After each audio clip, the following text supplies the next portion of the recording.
picks. All they want is really, really good players. They got a ton of really good players. On offense, just added a huge one on defense with Bradley Chubb, the former first-rounder, going for a first-rounder. If you say, well, the Dolphins don't have a first-rounder, they actually do. They have San Francisco's first-rounder. That is among the big-time picks that is going over in the deal. Chubb also expected to work out a long-term extension with his new team that likely will eclipse $20 million per year. Those talks are actually ongoing right now. We'll see when they get it done, but a massive, massive move for the Miami Dolphins.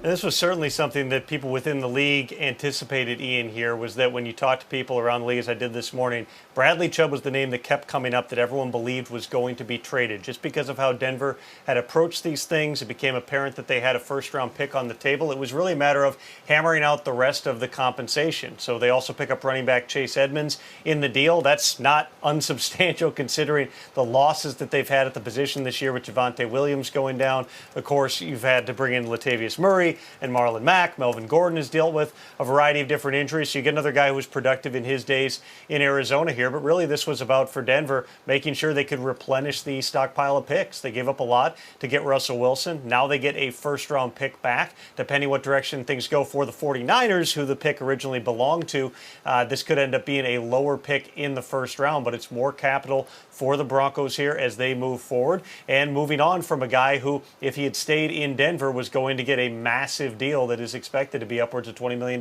per year. A guy who was the 5th overall pick in 2018, where we saw the quarterbacks go high. Josh Allen obviously went number 7 overall. You get the one back. Chase Edmonds, you can't discount that. They've lost Mike Boone as well, not just Javonte Williams.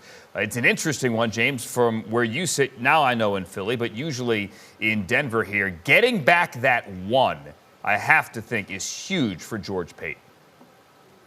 Yeah, and as you heard Tom allude to it, we know the way George Paton feels about picks, and we knew really what has happened with this Russell Wilson trade, their lack thereof picks. And we've seen a lot of the picks he's had while in the short 2 years he's been the general manager of the Denver Broncos really pan out pretty well. And he's done pretty well in the draft overall, and having some picks back is extremely important. And look at the situation they were. And Tom's exactly right in terms of what it would be costly to keep Bradley Chubb. And you look at where they are at the pass rushers, they go and get Randy Gregory as one of their biggest free agent targets this past offseason, so they're connected towards him long term. And then they have seen the emergence of Baron Browning rushing opposite of Bradley Chubb when he was filling in for the injury of Randy Gregory, to where they've seen him become a much better pass rusher, still on his rookie deal, to where making a move with Bradley Chubb maybe became a little bit easier when you saw them get some pressure from some other players up front. We know how talented this defense is. It's the strength of this team, but getting some draft capital back, extremely important. When you see some other players on rookie contracts play well, and you're connected long-term to the guy who's rushing opposite of Bradley Chubb, it makes it a little bit different in terms of in your ability to go and move somebody, caliber of player of Bradley Chubb. A 1, a 4, and Chase Edmonds from Miami to Denver for Bradley Chubb. The astronaut